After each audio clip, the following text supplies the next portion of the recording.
ഹരേ കൃഷ്ണ. ശ്രീമദ് ഭഗവത്ഗീത അധ്യായം 1 അർജുന വിഷാദയോഗം ശ്ലോകം 37.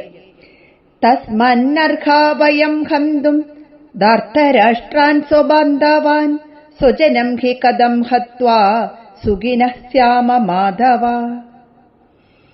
തസ്മാന്നർഹാ വയം ഹന്തും ധാർത്തരാഷ്ട്രാൻ സ്വബാന്ധവാൻ സ്വജനം ഹി കഥം ഹത്വാ സുഖിനഃ സ്യാമ മാധവ. തസ്മാത് അതുകൊണ്ട്, വയം നാം, സ്വബാന്ധവാൻ സ്വന്തം ബന്ധുജനങ്ങളായ, ധാർത്തരാഷ്ട്രാൻ ധൃതരാഷ്ട്രപുത്രന്മാരെ, ഹന്തും ഖനിക്കുന്നതിന്, ന അർഹാഹ അർഹരല്ല, മാധവ ഹേ മാധവ, സ്വജനം സ്വജനത്തെ, ഹത്വ ഹനിച്ചിട്ടും, കഥം എങ്ങനെ, സുഖിനഃ സ്യാമ സുഖമുള്ളവരായിരിക്കും.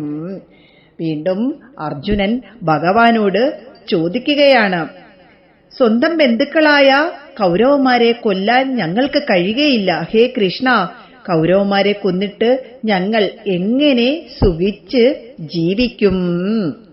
മഹാലക്ഷ്മിയുടെ ഭർത്താവായതിനാലാണ് ഭഗവാന് മാധവൻ എന്ന് പേര് കിട്ടിയത്. അർജുനൻ ഭഗവാനോട് പറയുകയാണ്, അങ്ങ് ഐശ്വര്യഹാനി വരുത്തുന്ന ദുഷ്കർമ്മത്തിന് പ്രേരിപ്പിക്കരുത്. അർജുനൻ ഭഗവാനോട് പറയുകയാണ്, മധുവിദ്യയാൽ ബേധ്യനായ അങ്ങ് തത്വോപദേശം കൊണ്ട് എന്നെ രക്ഷിച്ചാലും.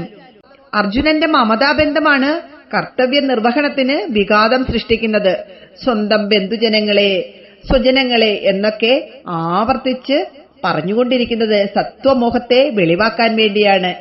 ഈ വിധത്തിലുള്ള ഒരു സ്വജന ചിന്ത ദുര്യോധനന്റെ പക്ഷത്ത് ആർക്കും തന്നെ ഉണ്ടാകുകയില്ല.